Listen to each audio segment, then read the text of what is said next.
Baik, assalamualaikum warahmatullahi wabarakatuh. Masih tetap berjumpa dengan saya Sastrowanto. Salam budaya. Salam. Dan kami selalu akan hadir di dalam mimpi-mimpi Anda. Baik teman-teman semuanya, dimanapun Anda berada, bahwasanya pada malam hari ini saya menghadirkan satu narasumber atau bintang tamu yang mana mereka ini kan satu orang. Mewakili dari teman-temannya begitu ya. Iya, iya. Ini ada salah satu mahasiswa seni luar biasa. Ya, kenalkan silakan. Halo, nama saya Abir Abdin Hadi. Saya kuliah di Pendidikan Sendra Tasik FKIP Unlam Banjarmasin. Luar biasa sekali. Baik teman-teman semuanya, jangan lupa ya, sebelum memanjakan video ini maka Anda silahkan untuk subscribe dan tekan tombol loncengnya serta berilah komen agar kita selalu hadir di dalam mimpi Anda. Mas Abi, Iya, saya luar biasa sekali, saya senang sekali dengan Anda karena setiap kali saya bertemu dengan Anda, disitulah saya merasakan betapa indahnya nilai seni itu sendiri ya. Karena Anda ini adalah salah satu mahasiswa yang betul-betul berbeda dengan kawan-kawannya lain ketika masih di SMA begitu. Iya, iya. Nah, ini ceritakan di SMA itu yang mempunyai cita-cita untuk menjadi seniman atau mempelajari di bidang seni banyak nggak sih? Kalau untuk teman-teman sebaya di SMA, ya lumayan banyak sih peminatnya, mungkin ya sekitar 5-10 orang. Cuman terkendala dari mereka itu begitu selesai SMA, ya banyak yang tidak melanjutkan, entah itu karena tidak disetujui orang tua atau mungkin orang tuanya bertanya, proyek kedepannya jadi seniman ini apa? Nah ini teman-teman yang menjadi masalah. Ini adalah fenomena. Ketika seseorang anak memilih cita-cita menjadi seorang seniman dan akan sekolah di perguruan tinggi di jurusan seni, itu kebanyakan orang tua tidak setuju karena mereka bertanya, jadi seniman itu nanti jadi apa? Ngapain? Hasilnya apa? Ngapain begitu ya? Nah ini menjadi, kemudian tantangan ini cukup berat ya. Yes, tapi untuk Abi sendiri gimana? Alhamdulillah untuk saya pribadi dari kedua orang tua mensupport. Jadi orang tua tetap membimbing. Ya pertanyaannya sama. Kalau kamu ngambil seni, kedepannya kamu mau jadi apa? Ya di situ saya berpikir, kalau saya ngambil seni murni, ya mungkin agak berat sih kedepannya kan jadi seniman. Nah di sini nih saya mengambil kesenian, tapi masih dalam lingkup pendidikan. Oh, dalam lingkup pendidikan. Artinya selesai kuliah itu nanti akan terjun untuk menjadi guru maksudnya. Ya, gelarnya kan iya. SPD di situ. Oh, SPD ya. Ya, oke. Baik teman-teman semuanya, ternyata Mas Abi mempunyai jurus khusus ya, bagaimana bisa menyalurkan tetap bakat seninya. Iya. Kemudian untuk menghalau pertanyaan dari orang tua, jadi apa nanti ketika jadi seniman? Maka ngambil jurusan yang sekiranya bisa untuk kejelasan di masa depan, yaitu mengambil jurusan guru ya, tapi guru seni khususnya. Nah, ini masih sangat jarang sekali ya. Artinya teman-temanmu mungkin ya seusiamu pada waktu masih SMA itu mereka pasti tidak begitu banyak yang memilih jurusan ini karena tadi alasannya adalah kedepannya gitu ya. Nah, kekhawatiran yang berikutnya nih, saya pernah dengar bahwasanya ketika orang tua melepaskan anaknya untuk kuliah di jurusan seni, mereka ketakutan. Kenapa? Karena untuk mahasiswa seni itu berbeda. Kadang ada bertato, bertindik, rambut panjang dan sebagainya, kemudian urak-urakan, dan mereka khawatir akankah selesai kuliahnya dan mereka apa sih dipelajari? Iya. Sebenarnya itu kembali ke individunya masing-masing Pak Wanto. Jadi misalkan kalau memang orangnya niatnya tujuan utamanya itu kuliah, ya pasti dia kuliah, ngejar kuliahnya daripada proses-proses atau penggarapan yang lain. Nah lagian juga kan kebetulan saya ini kan dalam lingkup pendidikan. Nah jadi kami ya ada aturan lah ibaratnya layaknya seorang guru kan, karena pendidikan kan layaknya seorang guru. Jadi ada aturan dari kampus, entah itu bagaimana kan, misal kayak bertato jelas tidak boleh karena kan kita pendidik. Oh iya, betul sekali. Ya, jadi ada benteng dari diri sendiri juga alhamdulillah di kampus juga ada aturan Ya, yang juga ada menjaga aturan itu yang ya. menjaga itu. Ya, luar biasa sekali ya. Nah, ini bayangan teman-teman semuanya ketika kita masuk di jurusan seni itu maka akan rusak generasi itu. Tidak, ini salah besar ya. Ini salah besar sekali. Ini tergantung pada pribadi. Jurusan apa saja, walaupun bukan seni ya, jurusan dokter pun, ketika pribadi itu tidak bisa untuk membentengi dirinya sendiri, itu pasti juga akan rusak gitu ya. Nah, itu seperti itu. Nah, terus kemudian di seni ini kan biayanya itu tidak murah ya. Saya dengar bahwasanya kuliah di jurusan seni itu belum lagi membeli alat peralatan musik ya seperti ini ya misalnya ya. Itu butuh dana yang besar. Apalagi alat-alat musik yang lain, kemudian pendukung yang lain, kemudian ada ujian praktek yang mana harus mengumpulkan teman-temannya untuk memainkan karya itu dan sebagainya. Ini tentunya dana akan membengkak. Bagaimana untuk mengakali supaya orang tua itu tidak keberatan? Kalau ditanya pasti berat sebenarnya. Kan namanya kita kuliah seni kan terlebih misalnya musik, kita paling enggak sedia alat. Iya, betul. Kalau tari paling enggak kita sedia alat makeup dengan baju-baju lah misalnya untuk nari apa segala macam. Nah, untuk mengatasinya itu kan kita di seni ini bisa berpikir kreatif. Nah, jadi misalkan ada acara hajatan, terus acara pentas-pentas, terus acara nikahannya itu. Nah, itu kan bisa ngisi acara misalnya pengisi organ, terus musik panting misalkan kalau di Kalimantan Selatan sana, terus acara tari misalkan ada dapat job-job tari. Nah, tapi hati-hati. Tujuannya kuliah bukan ngejob. Nah, kalau tujuannya ngejob, ya itu tadi kuliahnya nomor 2, job nomor 1. Jadi tetap harus ada rem di situ. Karena terus terang Purwanto, job ini memang menggoda memang sih sebenarnya. Iya teman-teman semuanya, ternyata ya bagaimana untuk mengatasi penggakan dana ya, salah satunya adalah mengejar job itu tadi ya. Job itu, jadi di jurusan seni ini luar biasanya, baru semester 1 atau 2 itu ketika sudah punya kemampuan yang dibawa dari sebelum mendaftar di situ, itu dilirik oleh orang. Paling tidak kakak kelas gitu ya. Kakak kelas melihat, oh ini punya keterampilan main gambus misalnya. Begitu ada hajatan di mantenan dibawa ngejob gitu ya. Dan banyak lagi Pak Wanto, misalkan kayak gambus. Nah, kita coba buat sendiri nih gambus nih. Kita coba buat, sudah selesai, kita coba pasarkan dan dijual. Nah, itu kan lumayan. Luar biasa sekali. Ternyata tidak hanya memainkan saja. Nah, ini kelebihannya orang-orang seni ya. Tidak hanya memainkan saja, tetapi bagaimana mencoba ya membuat alat itu dan ditawarkan ke teman-teman paling tidak dan itu laku ya. Ya lumayan. Nah, ini adalah salah satu bagaimana mengurangi pembengkakan daripada dana itu sendiri. Kemudian yang berikutnya mengenai tentang makanan ya, bahwasanya setiap hari mereka harus masak atau harus beli, tetapi di sini bisa diatasi di dalam job ya. Iya, job pengantin terutama kan. Makan siang, makan pagi.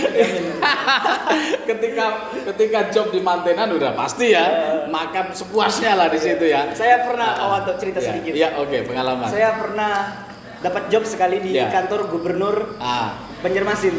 Jadi saya dengan teman-teman masuk ke gedung sana, ngejob, habis ngejob kami dibawa makan itu. Luar biasa Pak Wanto, makanannya itu ya tidak cocok lah seperti kami yang ibaratnya anak kos gitu. Jadi istimewa sekali ya. Itu suatu rezeki yang luar biasa buat saya. Iya, nah ini ya. Biasanya orang biasa itu tidak bisa menembus ke sana ya. Tetapi dengan melalui seni ternyata bisa menembus ke kantor gubernur dan sebagainya ya. Di hajatannya, acaranya dan sebagainya, sehingga seperti dekat sekali justru ya dengan pejabat itu ya. Dan juga Pak Wanto biasa kalau gubernur yang pecinta seni, dia biasa kalau sudah sekali mengundang itu nagih lagi. Oh begitu ya. Terkadang misalkan ada acara pelantikan dia minta di awal tuh ada musik tradisional, terus ada tari tradisional. Jadi itu berkala Mas Wanto. Jadi setiap ada acara apa-apa dipanggil gitu. Ya lumayan lah. Nah, ini luar biasanya ya. Punya kemampuan dan keterampilan itu cukup menjanjikan. Seperti Mas Abi bisa main gambus. Ketika main satu kali di tempat acara, maka yang mendengarkan atau yang tadinya mengontrak itu akan merasa ketagihan begitu ya. Karena kemampuannya yang berbeda begitu ya. Ini sangat luar biasa. Nah, kemudian hari-hari di kampus, mengenai tentang tugas ya. Iya. Seperti apa sih gambaran kuliah di seni? Apakah setiap hari harus bermain gambus, menari misalnya kan, atau bagaimana? Coba ceritakan. Gimana ya? Iya sih kan karena kita seni kan jadi lebih banyak ke praktek gitu sih Pak Wanto. Jadi misalkan ada mata kuliah gambus, Iya, betul. jadi diberi materi gambus, hari dipraktek, terus minggu depan apa yang dipraktekkan ditampilkan. Bahkan kalau final, Iya. saya cerita kemarin tentang mata kuliah drama. Iya, betul. Jadi kita 1 tahun diberi materi, terus finalnya kami membuat pertunjukan. Oh begitu Jadi ya. satu angkatan sumbangan atau cari dana kemana gitu, sewa gedung dari mulai lampu, artistik, Iya. sound, semua, bahkan itu nanti dikelola dari penonton berapa yang masuk dibuatkan tiket, nanti uangnya bisa kembali atau enggak. Nah, jadi di situ secara tidak langsung kan kita belajar memanajemen, memanajemen sebuah pertunjukan. Iya betul. Jadi di situ tidak hanya berlatih mengenai tentang keterampilannya Iya. saja, tetapi secara manajemen itu dipelajari. Ya. Nah luar biasa sekali. Ternyata ekonomi kreatif sudah dilakukan oleh Mas Abi. Iya. Bagaimana ketika ujian itu harus ada hitung-hitungan. Iya. Artinya modal berapa kembali atau tidak dan sebagainya. Paling tidak untuk biaya ujian itu bisa ringan ya, Iya, karena paling ada tidak. tiket Iya. dari penonton, Meringankan kemudian ada sponsorship dan sebagainya. Iya. Justru biasanya mungkin ya bahkan bisa untung ya Bisa dari lebih. itu ya. Nah, Tergantung. ini adalah ekonomi kreatif, sangat luar biasa sekali. Terus kemudian ketika Anda kembali ke sekolah, ini sekolah ya, mengenai tentang sekolah. Iya. Di sekolah itu biasanya guru-guru atau teman-teman adik kelas itu kan membanggakan mereka sukses ketika diterima di perguruan tinggi, misalnya jurusan dokter Iya. jurusan insinyur ya, Iya. atau teknik lah ya dan sebagainya. Nah ini sampean ini jurusannya seni, bagaimana tanggapan dari guru-guru, pihak sekolah atau adik-adik kelas ketika Anda kembali ke sekolah untuk berkunjung misalnya? Kayak apa ya lah. Jadi jalannya orang beda-beda sih Mas Wan. Iya.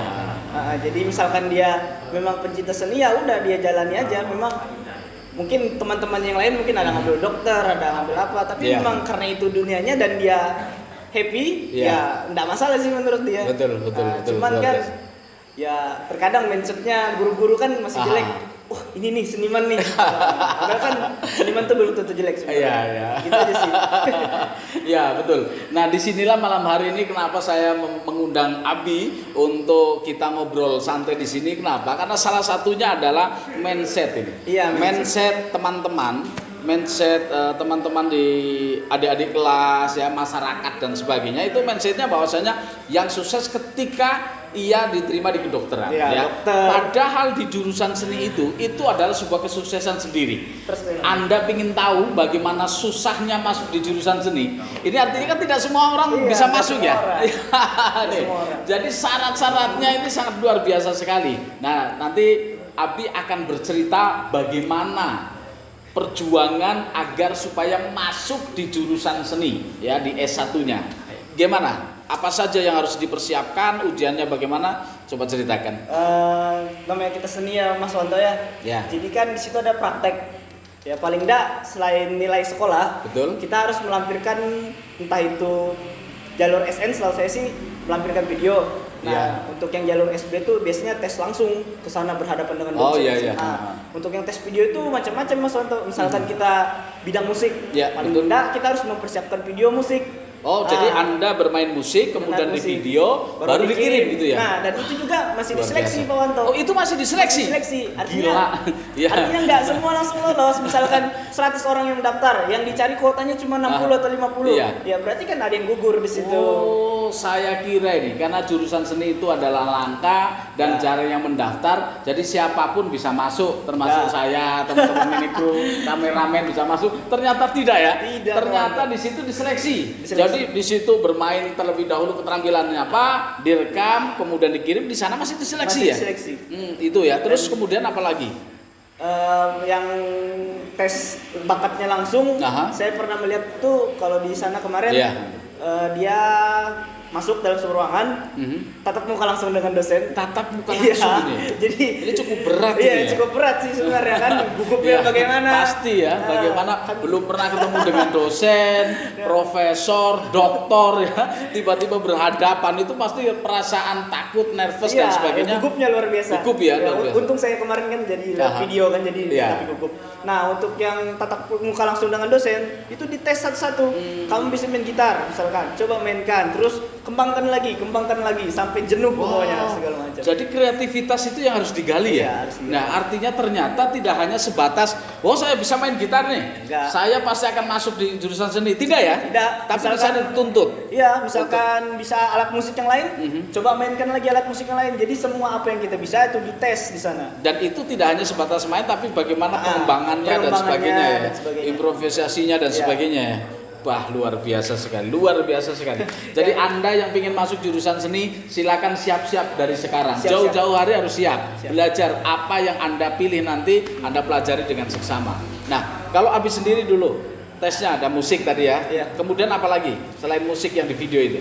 Selain musik, saya sempat belajar teater dengan tarinya juga. Dengan tarinya juga ya. Saya mempersiapkan ketiganya. Luar biasa sekali. Tiga-tiganya harus dipersiapkan sedemikian rupa agar supaya masuk ya di perguruan tinggi negeri. Nah, ini sangat luar biasa sekali teman-teman. Jadi kita sudah tahu sekarang, kita bongkar-bongkaran, ternyata ketika kita mau masuk di jurusan seni itu tidak gampang ya. Nah, ini adalah salah satu kebanggaan dari sekolah, kebanggaan dari guru tatkala si Abi ini bisa masuk di jurusan seni ya, dan ini juga masa depannya juga sangat sama dengan yang lain yang menjamin.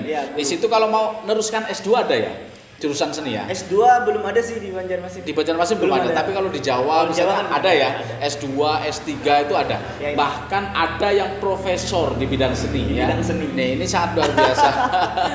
Ya, artinya tingkatan pendidikannya itu sama dengan ilmu-ilmu yang lain dengan yang lain ya, sama ya. Nah, ini ya. Jadi yang bayangannya bahwasanya ketika kita masuk jurusan seni itu hanya sebatas paling sampai S1 itu sudah paling tinggi. Ternyata tidak ya. Ada S2-nya, ada S3-nya, ada profesor di sana ya di bidang seni. Wah, sangat luar biasa sekali. Nah, keinginan Abi nih, kenapa sih memilih jurusan seni? Alasan memilih jurusan seni itu selain hobi apa? Kalau hobi udah biasa, nggak usah diutarakan. Alasan yang lain selain hobi itu apa? Alasan yang lain selain hobi? Iya, punya cita-cita apa di bidang itu seni? Yang nyata sih pengen kerja sebenarnya Pak Wanto. Cuma kan saya berpikir bagaimana kalau kita kerja sekaligus menjalankan hobi. Oh iya. Bagaimana kita kerja tapi sekaligus menjalankan hobi ya? Kalau cuma kerja, ndak hobi kan bisa aja kita males. Iya. Males turun. Iya, kan ndak suka juga. Betul. Tapi kan ini kan kita kerja, ya sekaligus menyalurkan hobi, ya digaji lagi dari hasil pekerjaan itu lah kan jadi luar biasa sekali. Jadi kan ada plusnya di situ. Wah, mantap sekali. Jadi ini hobi atau kerja tetapi di hobinya ya. Di zona nyaman ini ya. Zona nyaman. Gitu. Kemudian ketika sekarang sudah masuk jurusan seni nih, tentunya bisa melihat lebih dalam tentang seni ya. Apa sih yang menjadi keprihatinan dari seorang mahasiswa seni melihat fenomena kesenian di Indonesia ini? Ada enggak? Kekhawatirannya sih Pak Wanto, kalau saya pribadi hilang itu sih sebenarnya. Misalkan kita agak bahas di Kabupaten Pasir ya, betul. Gambus Pasir. Kita lihat pemain-pemain Gambus Pasir udah pada tua-tua semua. Gak ada itu yang muda-muda. Mohon maaf, andai kan pemain gambusnya itu yang tua-tua itu sudah nggak ada, siapa yang melanjutkan? Yang meneruskan siapa? Yang meneruskan siapa? Masa nanti tinggal cerita doang, ceritakan anak cucu, itu dulu loh ada pemain gambus, tapi sudah nggak ada orangnya, tapi dulu ada gambusnya. Nah, ibaratnya kita menjelaskan tanpa ada bukti kan, ya kayak ngarang aja sih sebenarnya. Iya, betul. Luar biasa. Ini adalah cita-cita yang mulia, ini adalah jeritan hati yang paling dalam, berasalnya dari sana ya. Yang ini luar biasa sekali. Bagaimana melihat fenomena ketika sudah masuk di dalam dunia seni, ternyata melihat bahwasanya kesenian ini terancam ya. Banyak, terutama adalah kesenian tradisional atau daerah. Ini terancam. Kenapa terancamnya? Tidak ada generasi yang akan mempelajari dan mengembanggan, menjaga tetapi kebanyakan pemain-pemain tradisional itu adalah pemain yang sudah senior, yang sudah tua ya. Artinya kasihan sekali ya. Artinya ketika beliau-beliau itu sudah tidak ada nantinya, siapa yang meneruskan? Dan di sini adalah Abi, salah satunya adalah seorang anak muda yang semangat untuk meneruskan perjuangan para pejuang di bidang seni. Sangat luar biasa sekali. Nah, saya cerita sedikit Pak Wanto. Ini gambus punya orang Tanah Priok. Saya dapat dari entah mungkin dia cucunya atau anaknya. Terus dia bilang, "Bi, itu ada gambus kaiku." Bilangnya, tapi aku nggak bisa main. Ya kan lucu juga jadinya. Jadi udah, kalau gitu sini gambusnya. Selama saya liburan saya yang pakai, saya yang rawat. Jadi kalau sudah saya mau kuliah saya kembalikan lagi. Jadi gambus ini sejarahnya adalah dibeli orang-orang ya, pemberian orang yang diwarisi oleh kakeknya, tapi ternyata nggak bisa memainkan. Dan ini beruntungnya Abi ya, ketika punya teman ternyata temannya tidak bisa bermain gambus sementara punya warisan. Ini adalah benda yang cukup berharga sebenarnya ya.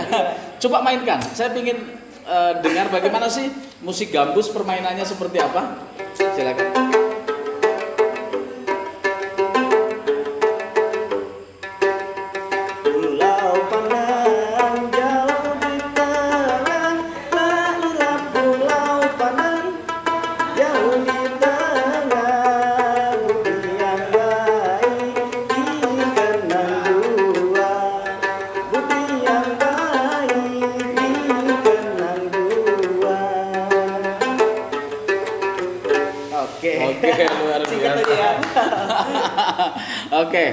Sangat luar biasa. Ini adalah gambus ya, alat musik gambus. Ini tadi yang Mas Abi bilang bahwasannya sudah jarang sekali yang mempelajari tentang musik gambus ya. Terutama yang muda-muda ya.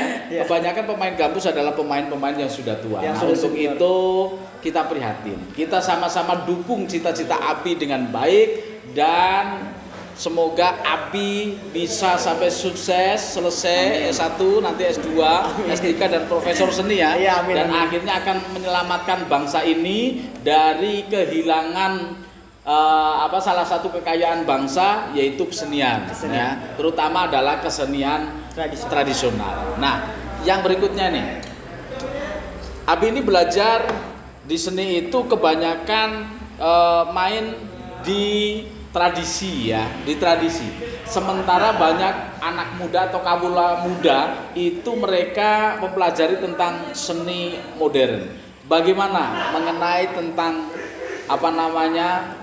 fenomena ini di kampus sama nggak sih mereka mempelajari tradisi, mempelajari modern, atau ada sekelompok yang suka dengan hanya modern saja, ada yang suka dengan tradisi saja? Kalau saya pribadi sih Pak Wanto, saya tidak menetapkan diri saya, saya orang tradisi, saya orang modern. Kalau saya sih pribadi, saya memang pemain tradisi. Tapi biasa kalau untuk pentas, saya juga membutuhkan yang modern, ibaratnya untuk melengkapi kebutuhan-kebutuhan yang tidak ada di tradisi. Nah, untuk di dunia perkuliahan sih banyak orang-orang yang main modern aja, yang main tradisi aja. Tapi alangkah lebih baiknya jika musik modern dengan tradisi itu disatukan, sehingga kan menghasilkan sebuah karya yang lebih wah ibaratnya. Luar biasa sekali. Ini pemikiran cerdas ini. Pemikiran cerdas ya.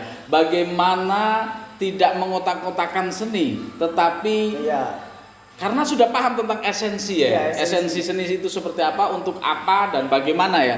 Artinya di situ tidak mengotak-kotakan ini yang tradisi, ini yang modern, karena tradisi juga butuh modernitas, yang modern butuh tradisi Ketika dikolaborasikan ini menjadi karya yang sangat luar biasa ya. Pak Wanto, satu lagi kelemahannya biasa bagaimana musik tradisional itu bisa hilang. Kan untuk anak-anak muda yang kayak kita nih, yang baru-baru generasi milenial ini, betul. Nah, dia tuh biasa bosan dengan apa itu musik tradisi. Misalkan sampai yang tradisinya kita dengar kan begitu-gitu aja. Jadi kita modernisasi sampai tersebut, misalkan ditambah senarnya, divariasikan. Dari bentuk atau bisa ya dimodif bisa. ya. Jadi kan lebih menarik. Jadi kan bisa main-mainnya, main-main lagu pop, lagu tradisi itu aja, sehingga menarik. para pemuda untuk belajar alat musik tradisi tersebut karena sudah adanya modernisasi itu. Oh, begitu ya. Dan itu juga upaya kan supaya melestarikan agar musik tradisi ini tidak hilang. Betul sekali ya. Jadi langkah yang diambilnya sangat luar biasa dan kreatif ini. Kenapa? Karena dari peralatan tradisi ini kemudian dimodifikasi sehingga ada sentuhan modern. Ya, ada yang sentuhan mana di situ dicintai oleh orang-orang tradisi juga disenangi oleh orang-orang modern ya. Nah, menarik. ini sangat familiar akhirnya. Bisa masuk di zaman tradisi, bisa masuk di zaman modern ya. Dan lebih Ini keren sangat luar biasa. sebenarnya. Dan itu bentuknya akan lebih keren ya. Lebih keren karena kan kalau kita pikir alat musik tradisi bisa main modern kan keren sebenarnya. Ya, Alat musik tradisi betul, bisa mainkan betul. lagu-lagu pop yang Ya.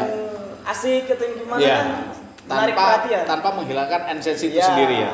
Artinya di sini memang seni itu pasti berubah, Pasti berkembang ya. Nah, disitulah tidak ada satu kesenian yang statis, tapi mereka akan berkembang menyesuaikan zaman, begitu ya, menyesuaikan zaman. Nah, Mas Abi, ketika di keluarga nih, keluarga Abi termasuk kan keluarga besar, ya, artinya ada di situ paman, acil, bibi dan sebagainya. Tentunya ketika lebaran atau momen-momen tertentu kan berkumpul ini. Iya. Nah, bagaimana tanggapan mereka tentang Abi yang memilih jurusan seni sementara yang lain saya kira selain Abi tidak ada ya? Ada nggak? Tidak ada. Satu-satunya ya. Satu-satunya. Ini satu-satunya yang memilih jalur seni. Tanggapannya bagaimana mereka? Ya pasti beda aja sih karena kan keluarga-keluarga yang lain kan ya banyak di dinas. Kedua orang tua saya juga guru, terus paman-paman ada yang juga pejabat, segala macam. Jadi ya kalau kumpul ya paham aja, wah orang seni nih. Padahal ya gimana sih sebenarnya kan orang seni itu mindsetnya nggak jelek-jelek amat. Lagian juga kan saya kan ngambil seni di bagian pendidikan, gitu. Jadi tapi alhamdulillah untuk kedua orang tua terutama ibu dan bapak sangat mensupport. Jadi semua kegiatan saya tuh selalu disupport, misalkan alat, alhamdulillah ya adalah beberapa yang dibelikan kalau terjangkau, kalau yang tidak terjangkau ya gigit jari aja lagi. Ya alhamdulillah keluarga mensupport aja karena saya bisa menjawab pertanyaan dari orang tua saya. Kalau kamu mau ngambil seni, kedepannya mau ngapain? Oh begitu ya. Saya perjelas, kalau saya mau ngambil seni, kalau mau jadi seniman memang sepertinya agak berat. Nah, tapi saya mengambil dalam bidang pendidikan. Tapi jadi, tidak menolak kemungkinan jadi seniman juga. Gitu. Ya sambil kan pendidikan juga seniman. Iya, sangat luar biasa sekali ya. Memang sampai saat ini jurusan seni belum begitu di hati masyarakat.